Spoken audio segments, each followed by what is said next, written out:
cedo la palabra al autor José Manuel Valenzuela Arce. Muchas gracias. Es un placer que hayan asistido esta tarde a la presentación del libro Jefe de Jefes, Corridos y Narcocultura en México.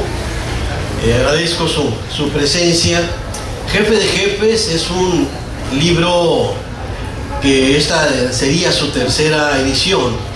Es un trabajo que inicié en 1980 aproximadamente con una investigación en torno a la cultura popular, y la idea original era una presentación de los procesos sociales marcantes de la vida de la frontera, pero contados a través de los corridos. El corrido como una expresión central de la cultura popular que emerge hacia mediados del siglo XIX y que es la manifestación de una población iletrada. Todavía en las postrimerías de la Revolución Mexicana, 9 de cada 10 mexicanos y mexicanas no sabían leer y escribir, pero el mexicano fue un pueblo que aprendió a contar cantando su historia, sus tragedias, sus avatares, sus vicisitudes, sus desencantos, sus amores, sus desamores, en fin, toda la experiencia emocional, histórica de la población mexicana se contó a través de los corridos, y de esta manera nos ubicamos en un contexto particular que sería la frontera entre México y Estados Unidos hacia 1847, cuando se da la invasión de los Estados Unidos hacia México.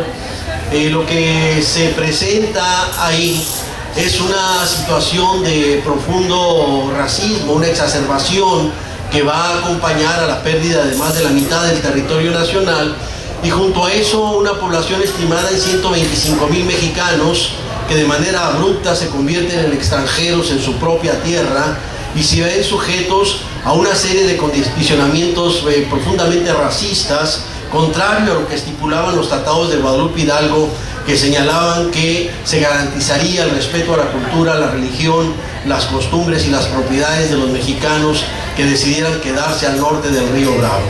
Ahí emergen algunos de los primeros ritos fundacionales de la propia frontera.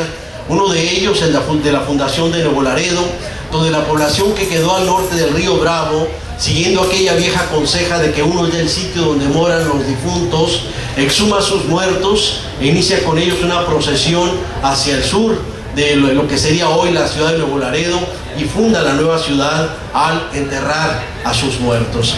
Pero junto a esto emergen las primeras formas narrativas de resistencia de esta población a través de distintas figuras que en sus briosos caballos cabalgaban también las demandas de la población mexicana. Y ahí vamos a observar distintas perspectivas. Desde la visión angloestadounidense eran bandidos, eran bandoleros sangrientos. Desde la propuesta del pueblo mexicano eran héroes populares, y algunos de los primeros héroes que van a encarnar esa suerte de redención, esa suerte de venganza de los mexicanos frente al racismo, van a ser algunos de los héroes populares, como Fego Vaca en Nuevo México, como Joaquín Murrieta en California, como Gregorio Cortés en Texas, y como Tiburcio Vázquez, un personaje que al pie de la horca señalaba: tomó posesión de mí un espíritu de odio y venganza por las humillaciones cometidas en contra de la gente de mi pueblo. Dos de las figuras emblemáticas analizadas por el gran corridista don Américo Paredes, un corridista chicano, son las figuras de Joaquín Murrieta y la figura de Gregorio Cortés. Joaquín Murrieta, un personaje sonorense, aunque hubo una disputa ahí desde el inicio sobre su posible origen chileno. Recordemos que en esa época, con la fiebre del oro, en 1848-49, hubo una importante migración también de chilenos y peruanos que llegaron a California. Pienso que posiblemente ellos son los primeros que llaman cholos a los mexicanos, y con ellos, digamos, se da esa primera discusión sobre si Joaquín Murrieta era chileno o era mexicano. El propio corrido consigna el origen: no soy chileno ni extraño en estas tierras que piso, de México es California porque Dios así lo quiso, y en mi zarape bordado traigo mi fe de bautizo. Joaquín Murrieta, figura de redención, una suerte de Robin Hood, los famosos bandidos sociales que robaban a los ricos para darle a los pobres, y así el corrido adquiere presencia y visibilidad en esta frontera México-Estados Unidos.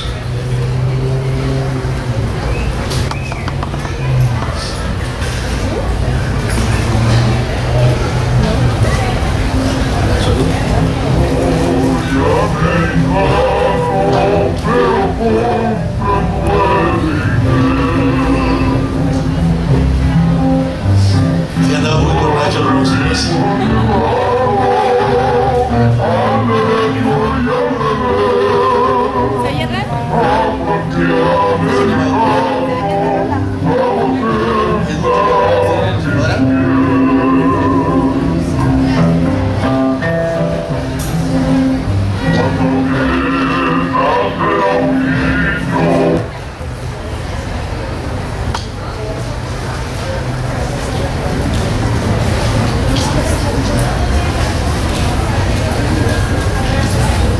El exceso etílico a veces altera los tiempos de la música.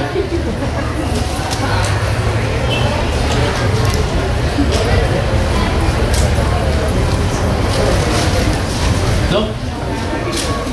Bueno, yo se los cuento. Yo no soy americano, pero comprendo el inglés, lo aprendí con mi hermano al derecho y al revés, y a cualquier americano lo hago temblar en mis pies. Se consigna el origen. Cuando apenas yo era un niño huérfano, a mí me dejaron sin quien me hiciera un cariño. A mi esposa la mataron.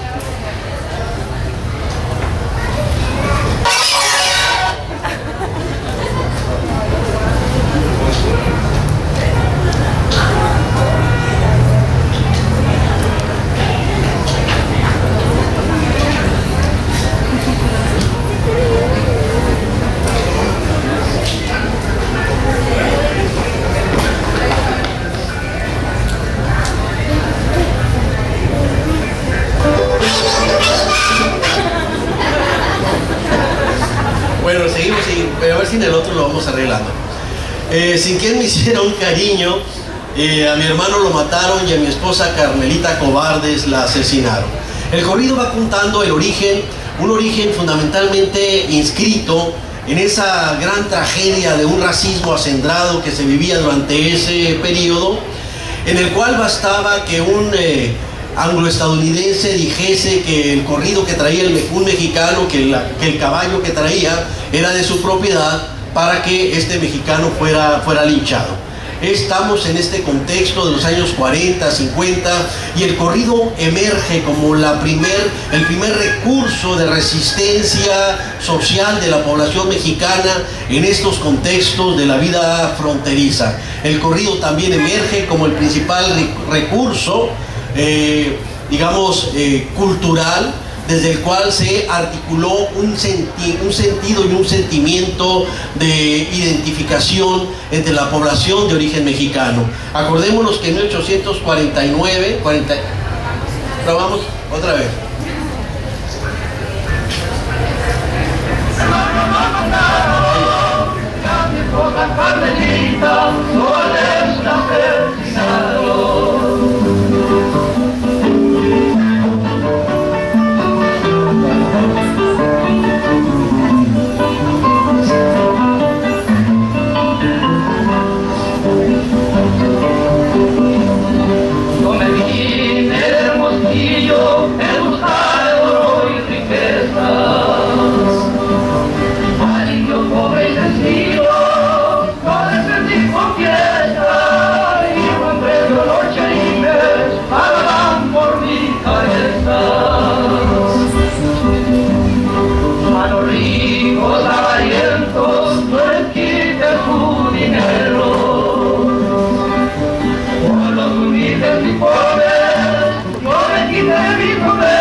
recorridos que enmarcaron este contexto de la segunda mitad del siglo XIX. Juan Nepomuceno, Cheno Cortina, el bandido rojo, un personaje rubicundo, excelente jinete, un hombre alto, hacendado, quien un día observa que uno de sus peones es maltratado por un ranger de nombre Bob Spears, por lo cual Cheno Cortina se indigna. Él era dueño de gran parte de lo que hoy es el área de Brownsville, en Texas. Eran un hacendado con una gran propiedad, y sin embargo este sentimiento básico de lealtad yo nunca he entendido una situación donde a los peones se les trataba de manera sumamente humillante. ¿Qué pasa por la cabeza de Cheno Cortina cuando decide jugársela junto con el peón de su hacienda? Y durante 15 años Cheno Cortina se lanza a las famosas guerras Cortina bajo el grito de ¡Viva México, maten a los gringos! Nunca pudieron detenerlo. Él forma un ejército formal en el área de Texas. Y el tercero es un personaje, un jovencito, quien en este mismo contexto del 48-49, él compra un caballo, que es el caso de Gregorio Cortés, y ahí se da un desencuentro que es analizado de manera acuciosa por don Américo Paredes. Gregorio Cortés compra un caballo y en ese momento denuncia la pérdida de un caballo ante el sheriff en el condado del Carmen, en Texas. El sheriff investiga y le dicen: es que Gregorio Cortés compró un caballo. Entonces va a buscarlo a la hacienda, y cuando lo encuentra le pregunta que si él compró un caballo, asumiendo que si él lo compró, entonces el caballo robado, por lo tanto tendría que ir a la cárcel. Gregorio Cortés dice: yo no compré ningún caballo. Le dice: no te hagas, ya sabemos, tenemos el informe a través de los servicios de inteligencia de la Secretaría de Seguridad Pública, sabemos que te robaste el caballo. Y entonces lo que pasa es que había comprado una yegua, lo cual puede parecer una sutileza para nosotros urbanos, pero en el mundo del campo, quien sabe de estas cosas no confunde un caballo con una yegua. Y entonces esto es lo que pasa.